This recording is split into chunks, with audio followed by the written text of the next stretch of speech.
bahawa kaum Yahudi berada pada kebodohan akal yang luar biasa adalah semasa mereka melihat kemampuan kekuasaan Allah dalam terbelahnya lautan. Lalu ketika mereka melalui patung-patung yang dimiliki oleh sesuatu kaum, mereka pun minta patung seperti itu. Anda tak baca teks buku ni sebab buku ni dia teks dia tersebiji-sebiji. Kadang musim jenuh maham. Indonesia punya terjemahan kan. Anda cari teks lain. Kitab Talbis Iblis ni banyak teksnya. Tuan-tuan boleh tengok teks-teks yang berbagai. Ini nak cerita bahawa bodohnya bangsa Yahudi di zaman Nabi Allah Musa. Bila mana Allah selamatkan mereka daripada Fir'aun, mereka melalui satu kaum yang kaum itu menyembah berhala. Mereka nak juga sembah berhala. Ij'al lana ilaha kama lahum alihatan. Buatlah untuk kami sebuah Tuhan yang berhala sebagaimana mereka mempunyai beberapa Tuhan berhala. Minta sama. Nabi Musa cela permintaan mereka. Ternyata keinginan bertuhankan patung masih bertahta dalam sanubari mereka. Sehingga akhirnya apa yang mereka sembunyikan itu jelas. Mereka sembah patung anak lembu bernama Samiri. Selamat dah daripada Fir'aun yang dulu. Fir'aun henyak mereka, menghina mereka, menjadikan anak bini mereka itu penghinaan yang cukup nyata. Bangsa Bani Israel sembah, diselamatkan Fir'aun. Diselamatkan daripada Fir'aun, bawa ke kota Sinai, semenanjung Sinai. Oleh kerana lama sembah, ketagih tu ada. Benda jahat. Ya. Kalau tak betul-betul buang, dia datang balik, dia ketagih. Lazizu syait manuhia, benda yang paling lazat, benda yang ditegak Allah lah. Benda yang paling lazat, seronok. Dah lama dah tinggal Danok tu, tapi sekala teringat tu. Pergi juga sikit-sikit je lah. Tapi tak, bagi Yahudi ni, lambang kebodohan mereka ialah selamat dah daripada penyembahan berhala. Amal perangai orang jahiliah itu. Tapi akhirnya bila tengok orang lain sembah, teringat. Teringat minta pada Nabi Allah Musa. Itu yang mereka ukir bukit itu jadi anak lembu.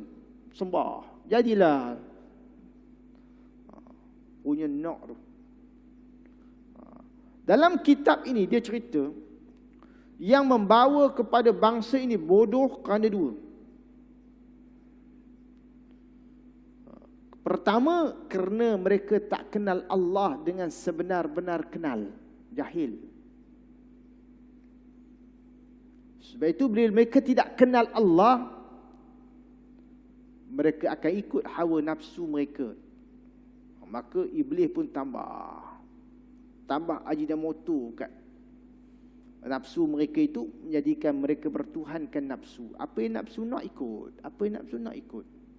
Betul, orang yang ikut nafsu ni dalam hidup dia, maka jelaslah orang ini disebut juhala, orang jahil. Dia tak kenal Allah. Yang kedua ialah kerana penguasaan perasaan dan jauhnya akal daripada diri mereka. Akal ini prinsip dia tak boleh terima amalan-amalan jahiliah. Itu prinsip akal. Akal tak boleh terima dengan minum arak. Prinsip akal. Akal tak boleh terima zina. Kerana akal ini imbangannya betul. Sebab itu orang yang minum arak, orang yang berzina dengan amalan-amalan jahiliah ini orang yang tidak berakal. Ada akal tapi mereka buangkan fungsi akal. Itu disebut bahawa orang yang jauhkan dirinya daripada akal ini seperti Yahudi. Tuan-tuan yang dirahmati oleh Allah Subhanahu wa taala. Buruknya percakapan mereka lagi ialah ketika mereka menyatakan bahawa Allah itu fakir, sedangkan mereka itu kaya. Allah itu fakir pula dah. Dia berkata, Allah rakam ucapan buruk mereka itu dalam surah Ali Imran ayat 181. Innallaha faqirun wa nahnu aghnia. Dia kata Allah itu miskin sedangkan kami kaya. Itu dia. Nak ceritanya bahawa mereka itu memang jahil sungguh. Tuan-tuan yang dirahmati oleh Allah Subhanahu wa taala. Baiklah, kita sambung lagi. Serba sedikit tentang Yahudi itu. Orang Yahudi ini asal kitab mereka ialah Taurat. Tapi mereka alter Taurat itu. Yang alter itu bukannya semua bangsa, tak, bukan semua Yahudi. Bangsawan pendeta mereka alter. Maka jadi kitab mereka itu Talmud.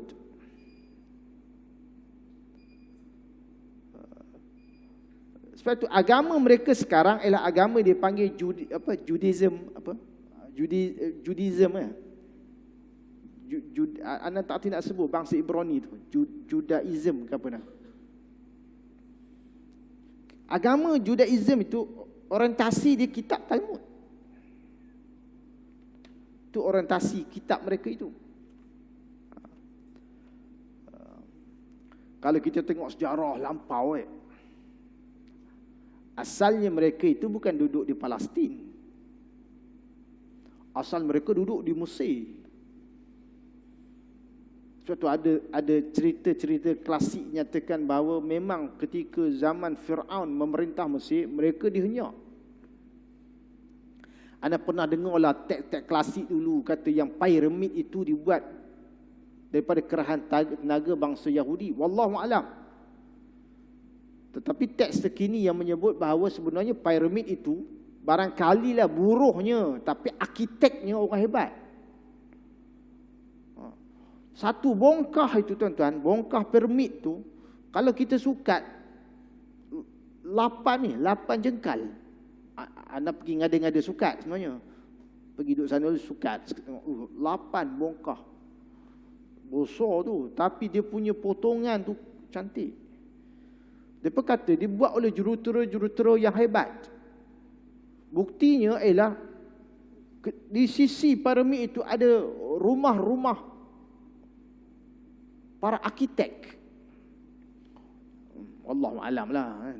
Lah ni tak boleh masuk dah. Dulu pernah boleh masuk. Kami masuk dulu masa zaman budak-budak riang tu, masa tu pergi duduk umur 19 tahun, 20 tahun tak ada kerja kan. Pergi masuk dalam semua tu. Tengok mumia dah tak ada lah, kalau ada lari ya. Asal dia, bangsa Israel ni asalnya mereka duduk Mesir kuno. Kemudian mereka pindah randah, memang bangsa yang pindah randah lah, imigran. Pindah randah, ada yang pergi duduk Jerusalem, duduk Baitul Maqdis, duduk Palestin, duduk. Ada menyatakan bahawasanya memang kalau kita rekodnya Jerusalem itu adalah tempat dominan mereka paling lama, paling banyak. Di bawah kerajaan Babylon masa tu. Babylon itu raja dia yang paling suhur Nebuchadnezzar. Tu nyebut nama orang Babylon bukan senang. Nama Jawa pun payah, nama pun ni. Anda sebut-sebut Jawa tu mak anak Jawa jangan marah.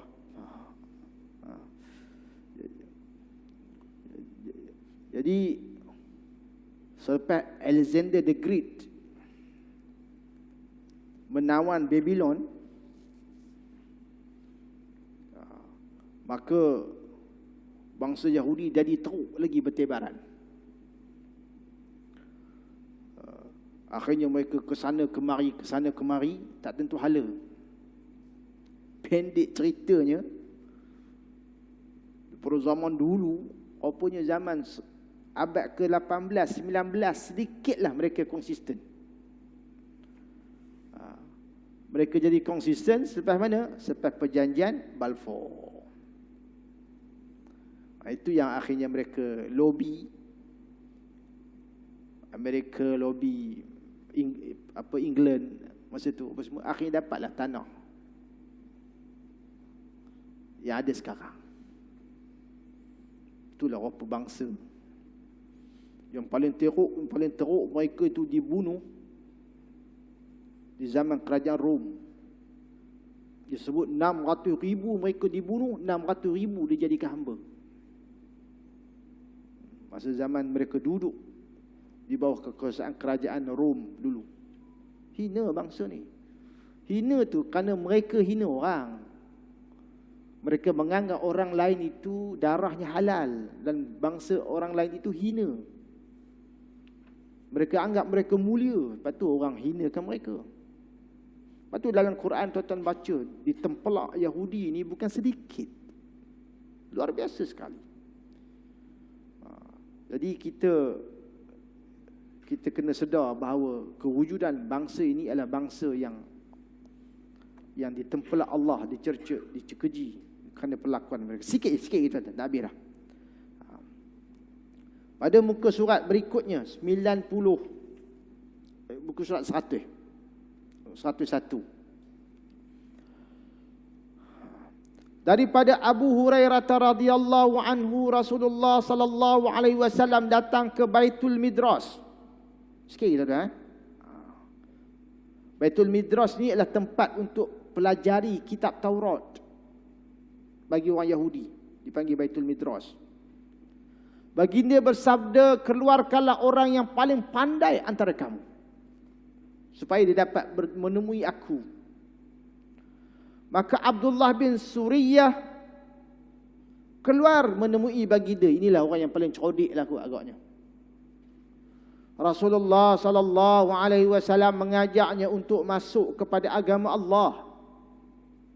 Ingatkannya tentang nikmat yang telah dikurniakan Allah kepada mereka dan makanan yang diberikan Allah kepada mereka berupa manna wa salwa, serta pemberian naungan Allah kepada mereka berupa awan. Mereka ni minta kat Nabi macam-macam, turun makanan dari langit. Ya Allah, minta awan naungi mereka, bagi air, fajarat min husnata asyrata aina, keluar 12 mata air. Minta kat Nabi, minta sungguh-sungguhnya. Minta bersyukur tak apa, minta lawan balik betul. Kemudian baginda bertanya, apakah kamu mengetahui bahawa aku ini adalah Rasulullah? Maka Abdullah bin Suriyah menjawab, demi Allah, ya. Kaum Yahudi bahkan mengetahui sebagaimana yang ku ketahui. Sesungguhnya sifatmu, karaktermu sudah dijelaskan dalam kitab Taurat.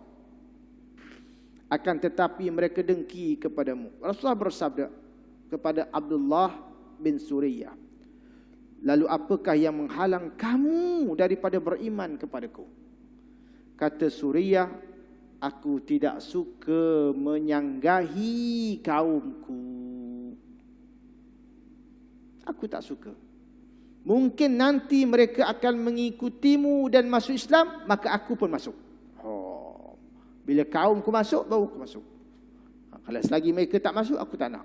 Sebab aku tak nak konfrontasi dengan kaumku. Ya Allah, ya Tuhanku. Hadis ini, walaupun ada interaksi ulama mengatakan dia dhaif. Ada ulama kata sangat dhaif, tapi kita nak ambil moral ceritanya, memang mereka tak mahu. Mereka kenal Nabi lebih daripada anak mereka sendiri. Disebut dalam kitab Taurat. Sebiji-sebiji. Mereka kenal sifat Nabi. Tapi oleh kerana Nabi itu daripada bangsa Arab, no, mereka tak nak. Mereka nak Nabi daripada bangsa mereka sendiri. Sebab itu tuan-tuan belajar sirah Nabi kan, dalam peristiwa perjanjian perjanjian apa nama Hudaibiyah pula dah. Perjanjian apa nama Bai'ah Aqabah.